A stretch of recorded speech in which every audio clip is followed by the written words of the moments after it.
Hi, I'm Jim. And I'm Kevin, And we are. the Signal Brothers.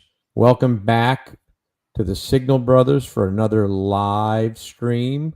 We're happy to do this. We love doing this. We love talking about the subjects that we're passionate about. Uh, this one is about RussiaGate this week, and we're excited to talk about the details and the implications and what we think might come in the near future. Before we get started, though, some of the most important things to us is we love to take questions about the subjects that we're covering. So if you have any questions about the subjects we're covering, please feel free to put them in the chat. And once we see them, we'll take a pause and answer your question to the best of our ability. Please make sure it's related to the subjects we're covering, and we'll be good. Second, we want to know what you're passionate about. If there's something that we're covering or something we're not covering, and even if you disagree with us, and we'd love to have you on the podcast. We'd love to have a good conversation with you, whether you agree or disagree with us. And if you got an idea for a subject, would you put it in the chat for us? We keep on coming up with the ideas for the subjects, but we'd love to have our viewers tell us the subject that they would love us to cover. Yeah. We have had a couple of shows based on viewer comments, though. Absolutely. Mm-hmm. Well, with no further ado, Jim, RussiaGate. RussiaGate, boy. Let's talk about the history of this, right? A little bit. Let's just set some pretense to the conversation, right? Of back in 2016, right?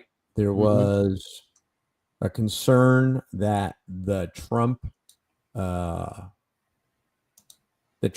colluding with the Russians, and there was a big investigation. Matter of fact, I believe there was an impeachment on it.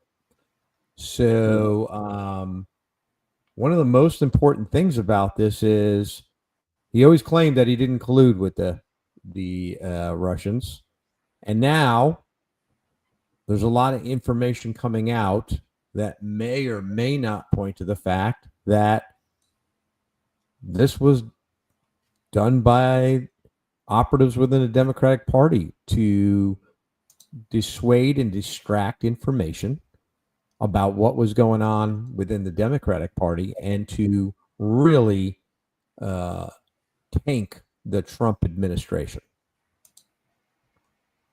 Jim, what's your thoughts on this? Well, the thing is, there was a lot of stuff surrounding that 2016 election. RussiaGate just being one of them. It's the one that's kind of lasted the longest and has the most official feel to it. And for lack of a better term, well, basically, they just did anything they could to discredit the man and win the election. And, it's not the best situation, but politics anymore is basically mudslinging. And so they slung mud. And the one thing probably that sticks out in my mind most about that election, and I'm not even talking about who it is at this point, is the fact that everybody knows it's mudslinging. Everybody knows what's going on, and usually it's forgotten. You sling your mud, you win or lose, you move on to the next election cycle. That didn't happen in this case. It's the first time I can really think that anything ever stayed around and kept persisting afterwards. Everybody decided they wanted to believe this, so it just kept going on its own. And the RussiaGate being one of them, his collusion with Russia. So, and that, of course, that tagged him in several people's minds, along with being a racist and everything else that they called him. But this one actually took some root. The whole thing going on with whistleblowers talking about it, reports being done, the Steele dossier, all this stuff having come out, that even come out, reports come out that just said it. They couldn't support it. They couldn't deny it. It was so pointless. And the evidence was so lacking that I was amazed that it still stayed alive to this day. And I'm kind of glad it's finally being investigated to the level that it should be. I mean, because again, taking party politics out of this, you don't want this to happen on either side. I mean, we are a nation based on fair elections, and do what's best for the American people, and that's what's best for the politician. And that's kind of what happened here. That was the orchestration of this whole thing. Yeah, and in my research, Jim, there's a couple of facts that are agreed on. Number Mhm. one, right? Uh, the Russians definitely broke in to the Democratic Party's email servers, right? Obtained a bunch Mhm. of information, right? And released it, right? Publicly to kind of discredit the Clinton campaign. That's a fact. That Mhm. really happened, right? And the Russians also try to influence the election by putting out a lot of things about Clinton, right? Those are facts, right? But the facts that the what bothers me is there was an issue going on with the Clinton Foundation that was about to go under investigation, Mhm. right? And then they have this dossier saying, "Hey, he's colluding with the Russians." Mhm. And I went and researched, and it said, "Hey, um, hey, we got this information. We don't know how true it is. We'd really like to make sure we get this right." Right? This is Mike Rogers. And hey, I need more time because we haven't had enough time to review the intelligence and we're not absolutely confident in the assessment. And then, and these are emails published between him and Clapper comes back and says, number one, you don't get more time. We got to move on this now. Well, why was it so important to move so quick, right? So quick and not get the facts right when you're targeting somebody who's about to become president. And again, just like you said, Jim, doesn't matter whether it's a Republican or a Democrat. Anybody who wins an election, you want to make sure you get this right. Mhm. And he also said that, hey, we all, being CIA, NSA, FBI, ODNI, we all got to be on the same page on this. But no more time. We got to move on this now. We got to make this happen now. Mhm. And so what concerns me is the rush to judge something as serious as this, right? And to me, it's extremely, extremely serious. So I'm just dumbfounded that they would push to do that. It just doesn't make sense to me. Yeah. Well, I mean, it fit the narrative and the timing that they needed with what was going on. Because I mean, on top of that, you've got the obvious email hacks, you've got the obvious, leaking of those emails, but there's still nothing tying, that to Trump and, his influence, his collusion with Russia, supposed collusion with Russia to affect the election. And moreover, like you said, the Democratic leaders doing their thing, Obama's spying on or organizing the spying on the surveillance of Trump and his campaign during that as well. So rush to judge, it kind of fit their need, really. I agree that something like that should have been fully investigated, but it worked better for them if it wasn't. Yeah, it's scary to me Absolutely. that and then I was reading and I guess it depends on the news media you read, but I believe it's true. I was reading that even Senator Schiff was trying to discredit Trump. And so let's be honest, he vehemently denies that he ever said it, but he was intentionally leaking classified information. Yeah, I believe he was doing it, even though he says he did not, they're right? investigating him now. To discredit him, right? And so, you know, and what bothers me is when we do this is being subversive. It's not being subversive against a person. It's being subversive against our government, right? And that's treasonous. Mm-hmm. And I have an issue with that, Jim. Yeah, I yeah. really do have an issue with that.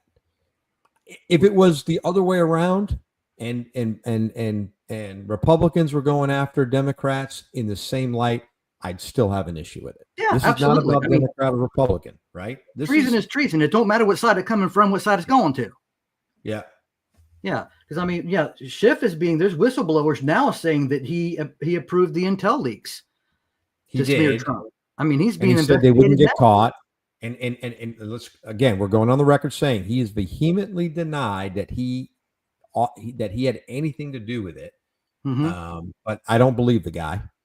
Well, it kind of goes back to what I've said before, and it goes back to our actual podcast on immunity, because they know, and whoever's doing this, again, whatever side, doesn't matter, whoever's doing these things, they know it's not going to stay buried. They just need it to work for the time that they're in. Live in the moment. They know it's going to come out eventually, and they know nobody's going to get in trouble for it. So why not do it? And here's another thing. In his email, which has been published, it says, more time is not negotiable, and warned we may have to compromise our normal modalities since we must do this in such a compressed schedule. Mm-hmm. Why the compressed schedule? Why are we compressing a schedule when we are accusing the president-elect of colluding with the Russians? Why wouldn't we want to have all the facts in place? I just don't understand it, Jim. Do you remember Stacey Abrams? She was running for governor of Georgia. Yep. Do you remember her statement? We need to win this election badly. We need to win it even if we have to cheat. Remember her saying that? I'm paraphrasing, mm-hmm. but she pretty much said that. Yes. And I mean, that is not just a statement that she made. That is a mindset. It's an invasive mindset. I mean, it's how they think we've got to win this so bad.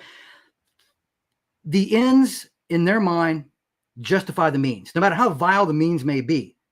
You know what I mean? Well, Trump's a bad guy. He's evil. We don't want him around here. So no matter what we do, it's going to be okay because that's what the end result's going to be.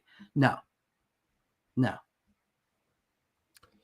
So as I was saying earlier, that the Clinton Foundation was during election time under investigation, and yet the former Deputy Attorney General Sally Yates prevented the investigation, basically shut down the investigation, so there would be nothing going against her in the election, right? Mm-hmm.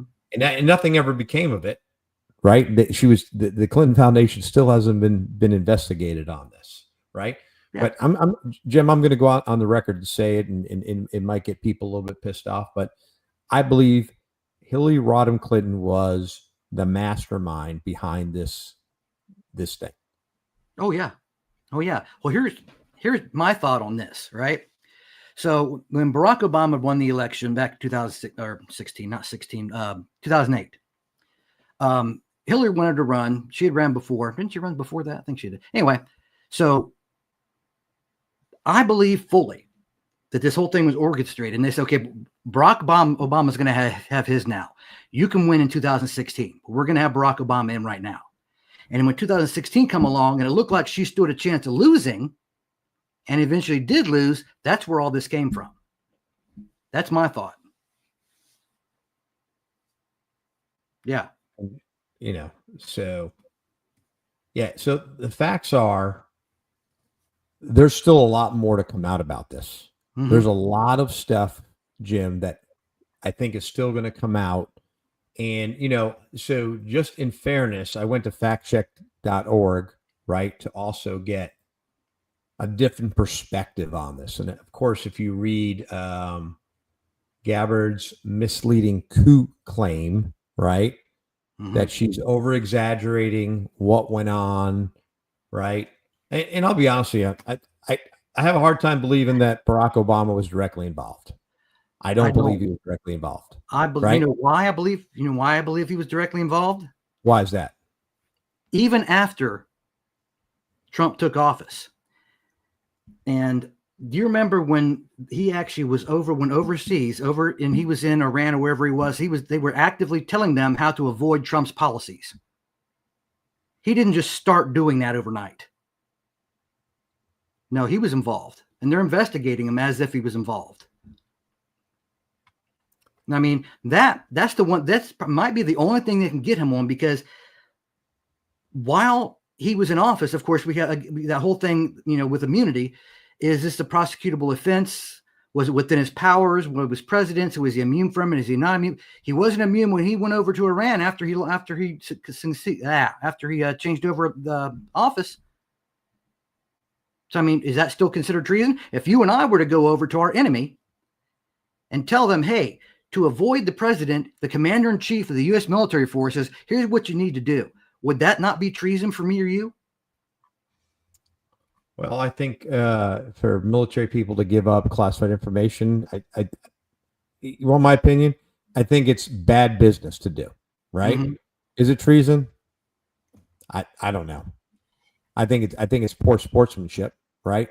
Whether you like who's president or not, I think you have to support the policies, right? There's external. I'm talking about, we can disagree internally, but external other countries, you can't go and create problems, right? You should be helping our country move forward, whether you like the policies of the administration that's in office, right? Because it goes both ways. Yeah, it goes both ways, Jim. You've read stories where, and of course, both of us having been in the military, we hear these stories all the time because they're told to us every quarter about these guys that have going over and sold secrets to another country, and they're charged for treason. So, I mean, could he be? Yeah, but I mean, I don't know. It's just the thing is, with the immunity levels that they have, nobody's ever going to pay for these things, so there's no reason for anybody to quit doing them. There's no incentive to straighten up. And to your point,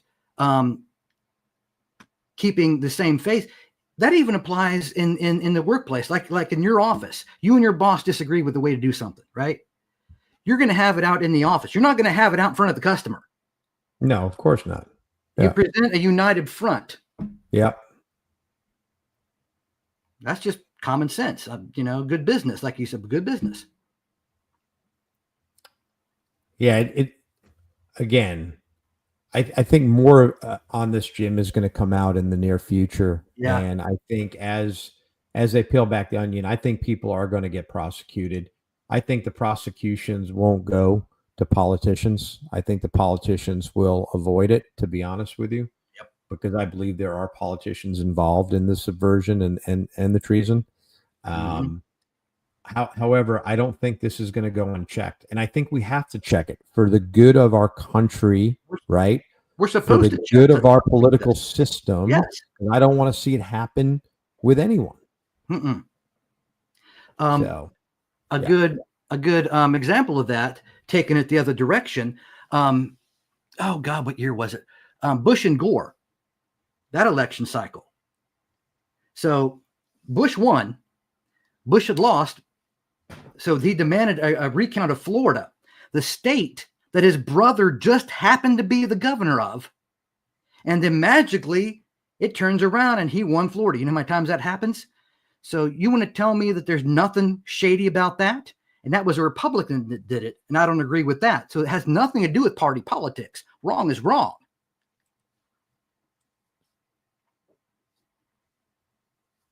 And that Tulsi I'm reading another article that says Horowitz, when they were doing when they did the investigation on how stuff happened, found the FBI and DOJ officials, in fact, omitted critical material information in the FISA warrant. Right, that included several items that should have been included, that were material facts. That should have been included when they issued the warrant, and the warrant probably wouldn't have been issued had they disclosed all the facts. Yeah. So again, this is what scares me, Jim, is that I love this country. I think our listeners love this country. I know you love this country, right? And it doesn't matter where you sit on the political spectrum. It's about doing the right thing and stop being subversive. Yeah. And I think it's a huge problem, Jim. I think it's a huge problem, not just with this issue. I think there are many issues like this out there. There are. And the problem is they got the mindset that the ends justify the means. And if they decide that that I've got to get rid of this guy or this woman or this whatever. It don't matter what I do. Getting rid of this person or whatever is going to be for the greater good. So I can do anything I want to. Besides, I'm not going to be prosecuted for it. Yeah. And nothing's ever going to change. Think about raising children. If your child knew they would never get punished for anything, what would they try to get away with? They get away with everything. Yeah. Exactly. And that's why I think this has to be checked. I think there's too many things that are not getting checked. Like, and I'll say this, I've never been a big Trump fan, but he lives under a microscope. And I think if other politicians had to live under the same microscope that this guy lived under, I think a lot of people would be out of politics. Oh yeah. I don't want nobody looking in my closets. No. Yeah. They dig deep enough on anybody. Yeah. And I mean, it's going to, which is another thing that kind of supports the fact that he doesn't do many of the things he claims he does. He's got his own problems. I'm not going to lie. I know who he is. I know the man, not personally, but I know the man. He's a narcissist. He's arrogant. Yes.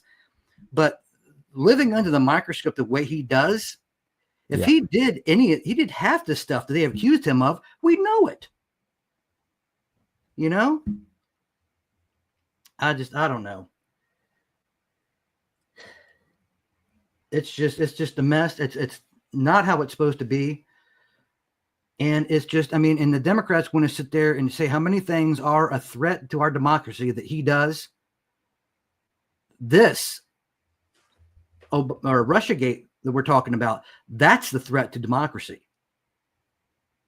And he didn't do that one. So, they're so quick to point. And they sit there, let he without sin cast the first stone? Yeah, they don't know. They don't understand that. They're accusing him of all this stuff, and I can understand that. Yeah, he's arrogant. He's a jerk. Throw that at him all day long because, he is. But this stuff that they're throwing at him, like I mentioned a little while ago, being a racist, there's nothing to back that up. But they said that word during the campaign trail and everybody liked it. So everybody stuck with it. And he's been a racist for 10 years now. Not a racist in the 60 years before that. Yeah. But he has been for the last 10 years. Yeah. Well, I definitely think there's enough information here for them to open an investigation. Oh, yeah. I definitely think James Clapper and the other gentleman who escapes me at the moment that were writing these emails back and forth.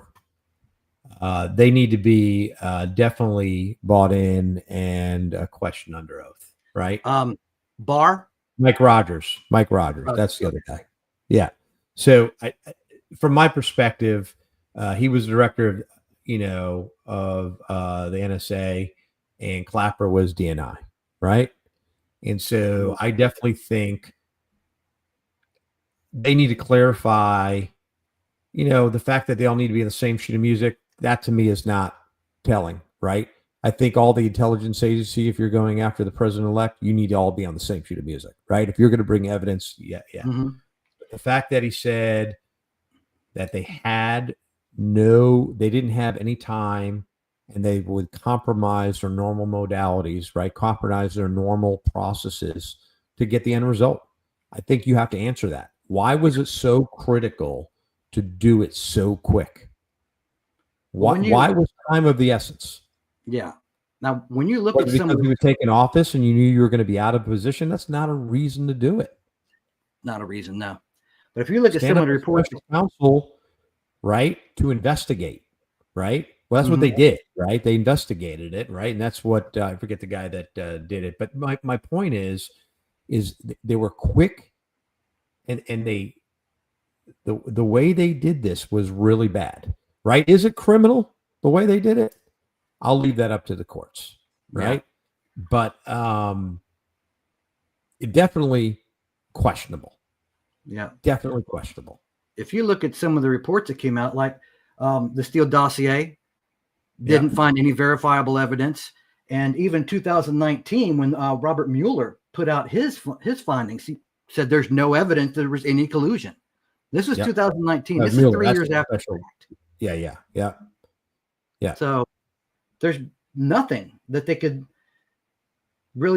find. Now, again, I know that doesn't disprove anything, but if you can't find any evidence, but the thing is, and this is the unique part of this thing is Trump himself is unique in this because of this.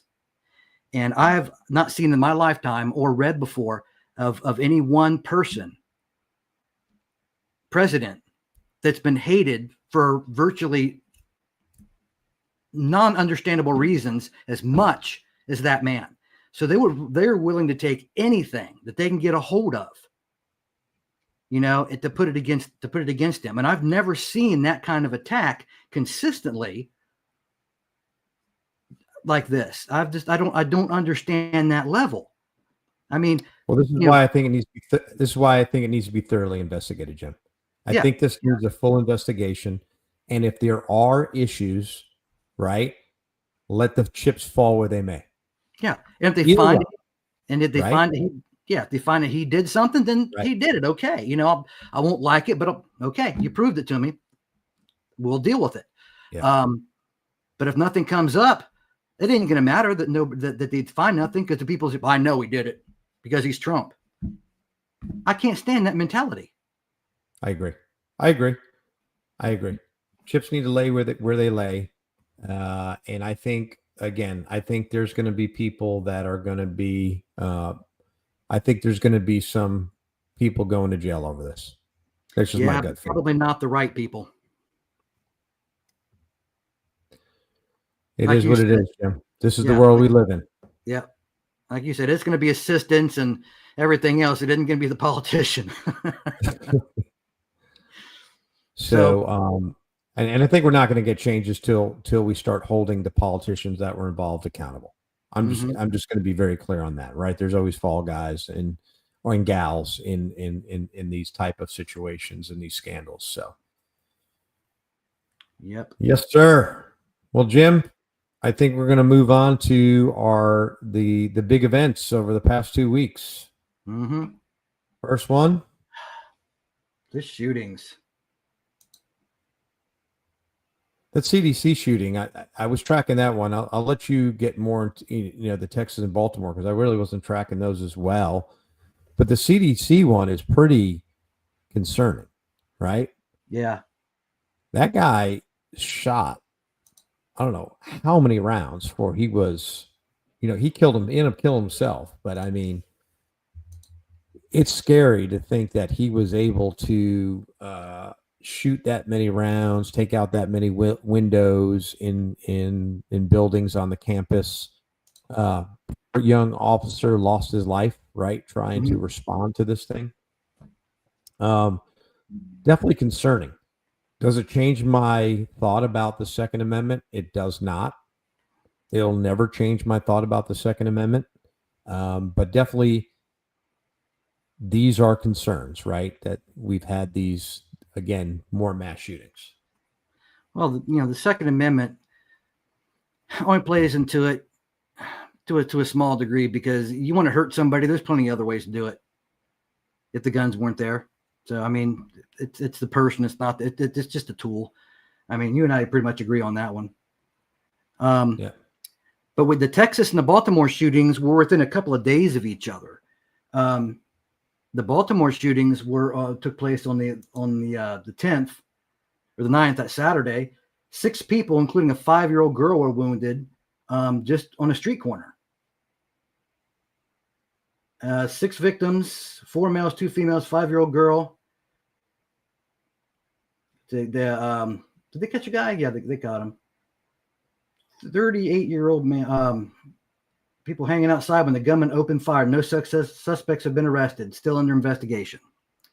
And the Texas one just happened 2 days later on that Monday at a Target in Austin. Wow. Yeah, so that was 3 people. They were killed, actually. And the suspects fled in several vehicles. Several vehicles? How do you flee in several vehicles? That's interesting. That's got to be a typo. Well, Yeah, I mean, 32-year-old white male. I guess he changed cars at some point. okay.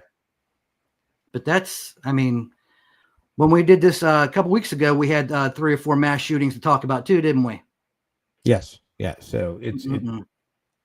so the case, what's interesting with the CDC is that the gunman broke into his father's safe to retrieve the guns. Mm, Right. So he didn't own the guns. His right. father did. Not that he was given the guns or right. Which your gun control laws would not help because he Yes. broke the law to get it. Yes, sir. Which goes back to our thing about the Second Amendment, right? Laws Yep. only keep those honest people honest, right? Mm-hmm. All righty. Next big subject: federalization of DC police. That's yeah. So I'm gonna give my take on this because I live in the DC area. I don't live in DC, but I live in the DC area. This is more of a political statement more than it is anything to me, to Kevin. This is Kevin's perspective. All right, is there crime in DC? Absolutely. There's crimes in lots of cities, Chicago, right, New York, LA. Any major city, there's issues. I don't know that this is necessary. I don't think this is the answer. I think this is the last resort. I don't think this is a first resort. And that's my problem with this, Jim. First resort is sitting down with the mayor of DC and the police chief of DC and having the conversation. What can we do? How can we help support you? Right? Because this got a little out of control from Kevin's perspective. So he announces it. He has the authority to do it, right? The president absolutely has the authority to do so. Mm-hmm. But then Bondi, was it Bondi? Or I forget who. Somebody announced that basically appointed somebody to take over making decisions for the police. And you know that they fought the Trump administration on that, and they got the Trump administration to concede that the police chief will be the one to make the decisions on what's going on, right? And that anything, and I'm sorry, I did so much reading, I forgot the gentleman's name that they appointed as this, I guess, police czar for the DC police, that he has to go through the mayor, anything he wants enacted, right? Which is smart, because in order to make sure that the police are doing the things that need to be done, I think the police chief needs to be in charge. So that's my concern with the way we did this. Federalization is the last resort, not a first resort. And it seems like we've gone to a first resort. Well, this, in my mind, goes back to the discussion we continually have about scalpel versus sledgehammer. Yeah. No problem using a scalpel, but I believe we're past it. I mean, how long is this crime getting out of control? And he knows that there's no way that the mayor, being a Democrat, is going to discuss anything with them, and because they're already opposed to him. They've already we're opposed to him. We're going to fight everything he wants to do on every front. He knows this. So, I mean, and how long do you let this go on? If you can't take care of the people you're charged to take care of, well, then somebody needs to step in and do it for you. If I wasn't doing my job at work, how long is my boss going to let me get by with it before he steps in and appoints somebody to do it for me? I mean, that's what's happening. Now, having said that, it makes me think of Rome, right? I have no problem with you marching troops into Rome to secure the area, as long as once it's secure, you march them the hell back out. That's what I'm watching for. They better, when this is done, they need to come back out. Once order is restored, it needs to go back to the powers that be. Even if they need to be replaced, it needs to go back to the local officials to then do what they're supposed to do. But if you give it back to the same officials that weren't doing their job before, they're going to sit there and not do their job again. And while this is going on, while we're debating politics and who's getting their fragile egos hurt out there in all this, people are dying. People are suffering. People are hurting. And everybody's just worried about, oh, he's doing this. We can't. No, regardless of what his ultimate goal is, he's doing this because you can't keep control of what you've been put in charge of to keep control of, and that's to keep your citizens safe, your American citizens safe. Hell, even your illegal immigrants safe. You know, you can't do it, then somebody needs to step in and do it for you. So, I can't go with you on this one, Jim. And the reason I can't go with you on this one is DC this year has had a 30% decrease in crime. There's already a track record that crime was decreasing dramatically in DC. DC's had a big problem with crime, and any crime is no good, right? But you're going to have it in a big city. You cannot predict who's going to do what on a day-to-day basis, just like we talked about the CDC shooting, right? Mm-hmm. Who could have predicted that? Yeah. Right. So my point is, there's been a decrease in crime. And so the reason I believe this is politicized is, what is the end state? Right? The end state was never announced. Hey, we're going to go in, we're going to do this. This is the end state of what I'm looking for when I will return control of the DC police back to the DC government. Right? There is no end state. There are 1,500 National Guard now from different states mobilized in DC. Right? And so I'm not saying that it's good to get rid of crime, but what are we going to do? We're going to put National Guardsmen at every corner of every block in DC? You know, I just don't understand what the intent is. And that's where I come back to, Jim, that he should have sat down with Mayor Bowser. And they've talked before. They actually do talk, and said, and he should have said, this is what concerns me. What can you do to address it? What help do you need from the federal government, right, in order to achieve that goal? To me, that would have been a better way to deal with it. Yeah. It's not Trump style. I know it's not. Yeah. Scalpel versus chainsaw. Well, I mean, he's talking about doing this with other cities as well, and those cities do have a lot more. And it's how long are you going to let this go and let these same people be in charge while the cities are burning down? You know, so and people are dying. I mean, yeah, the difference is he's talking about doing other cities. He has under the jurisdiction of DC, because DC is not a state. Right. He has the authority to do it, but he doesn't have the authority in the other cities to do it. He has the authority to National Guard, like he did in LA. He has the authority to mobilize National Guard to protect federal agents, but he doesn't have the authority to federalize police of other cities. Well, then at that point, what's the answer to, you know, how many people get shot in Chicago every weekend? Nobody's fixing that. What's the answer to that?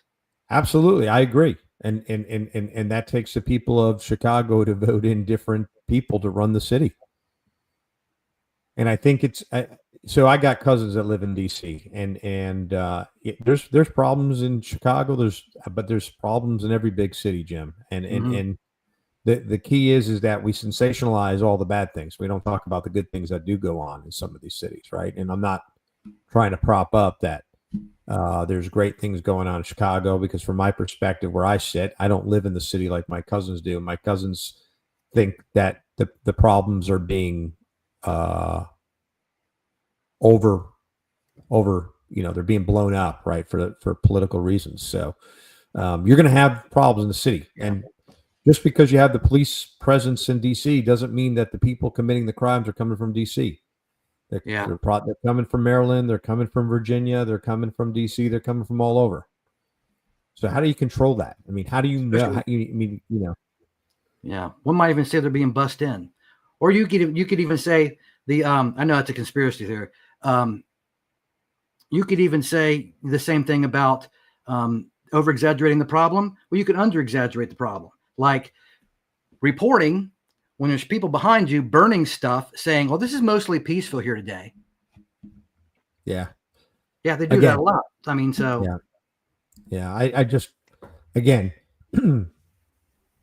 I just the way he did this, I'm not down with. Yeah, I just don't think. Yeah, Trump, Putin. Well, that's a good one for RussiaGate discussion, isn't it? It is. Yeah. They really didn't. They said it was productive, but no real deals were made.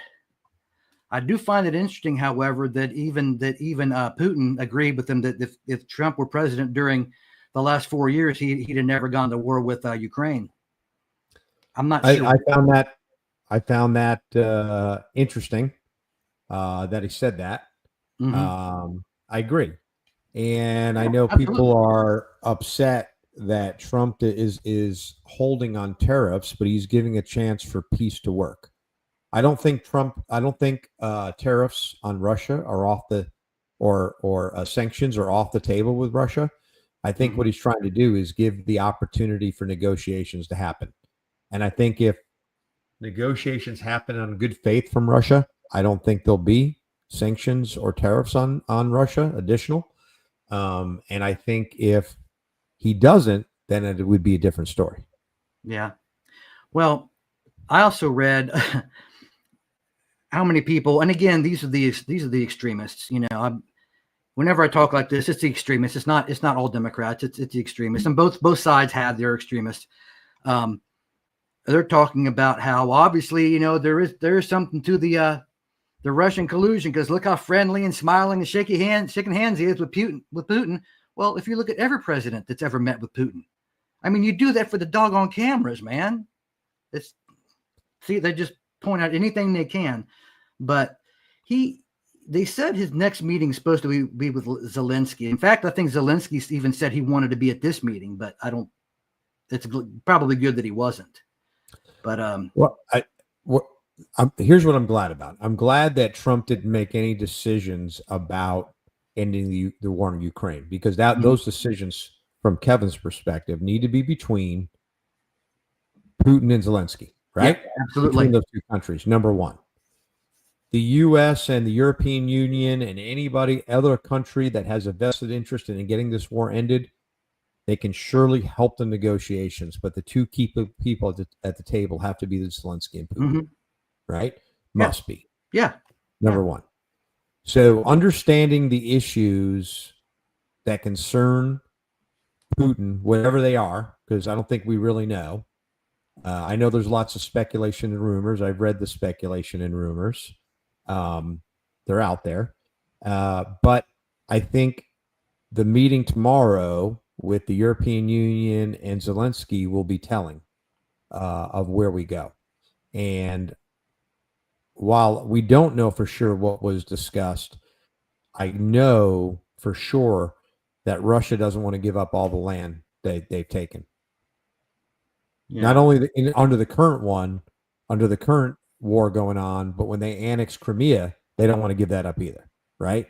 So I think in order I'm not saying it's the right answer, but what I am saying is in order for Russia to agree to peace, they're going to want concessions of land. Yeah. I did read that they saw it productive that even with the low points in our relationship and everything, that, you know, Putin was rolled out the red carpet to, you know, be in the United States and felt welcomed and everything. So I mean, that they looked at that as positive. So okay, that's yeah, diplomacy. That's what we're supposed absolutely. to do. If we're the world's greatest country, we're supposed to. That's what diplomacy is all about. Yeah, I mean, you got the two superpowers of the world right here. Yeah, you need to present that united front, if you will. Absolutely. But Ukraine. I mean, it's so small. But it still goes back, I think, to the fact that, you know, when it was the Soviet Union, that, you know, they were part of it with Russia. So, and I just think they want them back, period. And I don't think that's all Putin wanted. He disagreed with. We covered this in a previous podcast. He disagreed with Gorbachev's, you know, disbanding the USSR and doing the things he did. He was never happy with that when he was a young guy. So. Yeah, it was. It's no more. I don't think anything more behind that than I don't know, maybe even ego. You know, we want it back. Yep. All right. How about canceling?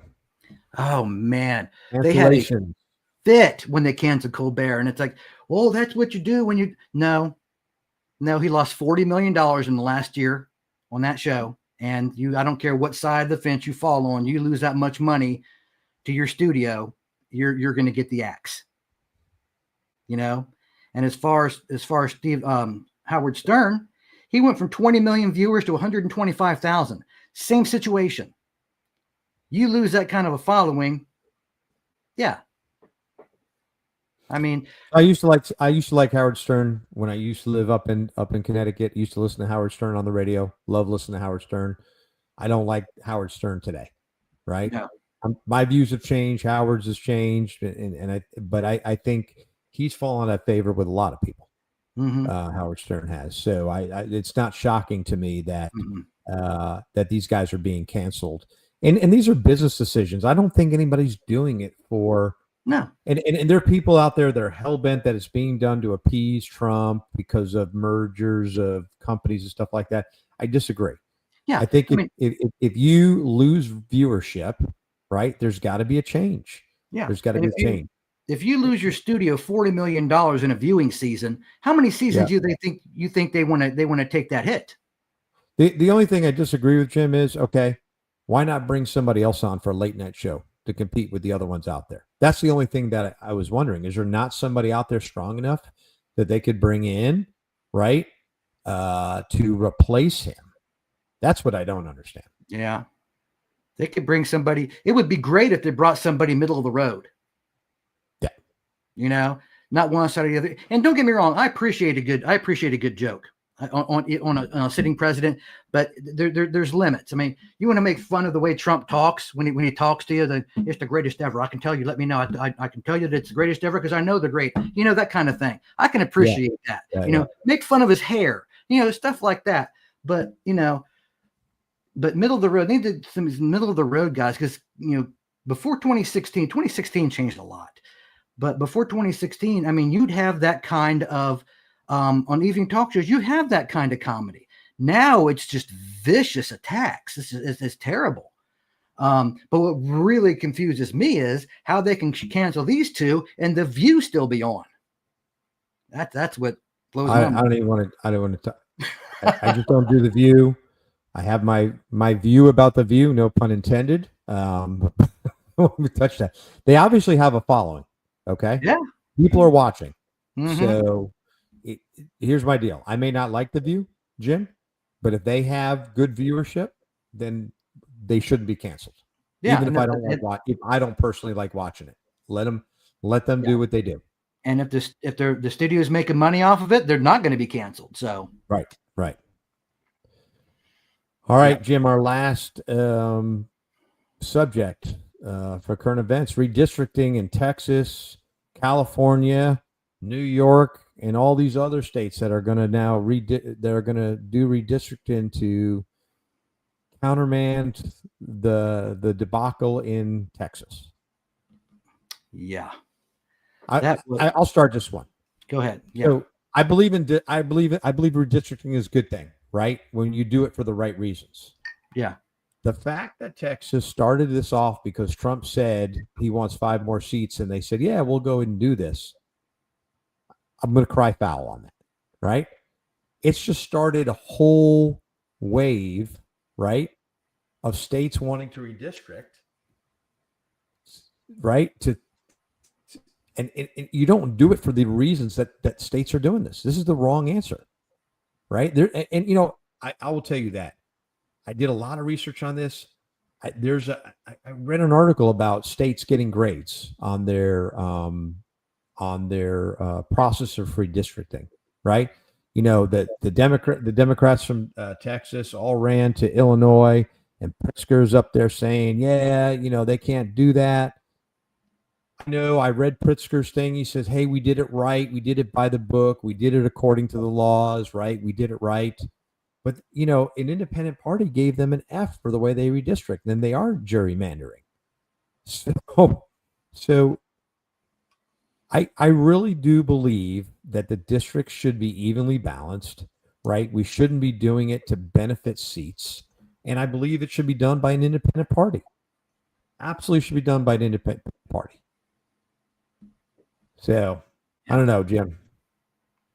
Well, a lot of the redistricting is going on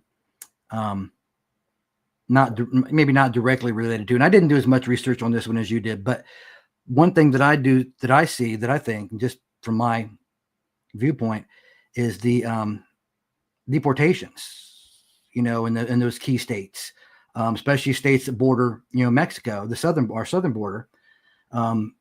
If we've really deported as many as some of the reports have said, that's going to affect the number of seats and how districts are calculated, and how many representatives these states has. So that's got to play something into it.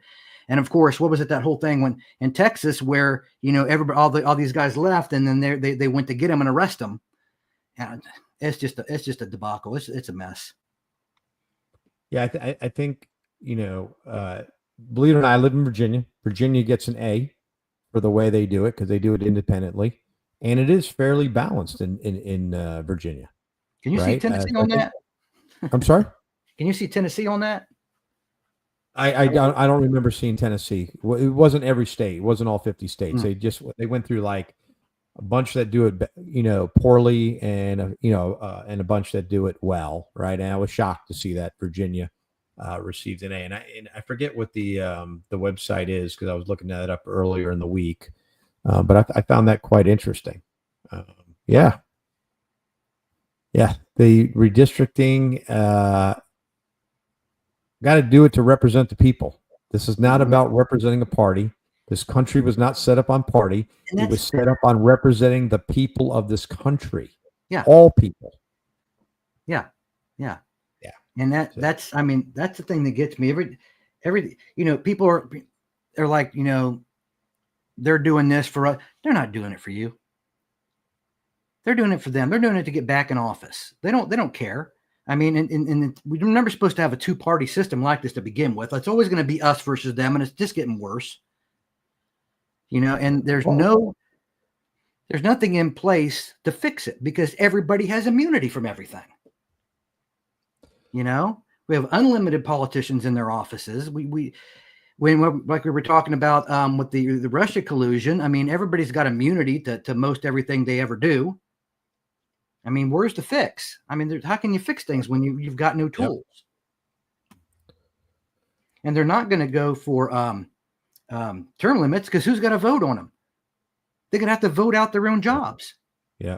Who's going to take away their immunity? It's going to take a movement of people to get in office that truly don't want to be there, and want to, forever, and want to go in and do good work, right? It's going to take a wave of movement to make that happen, Jim.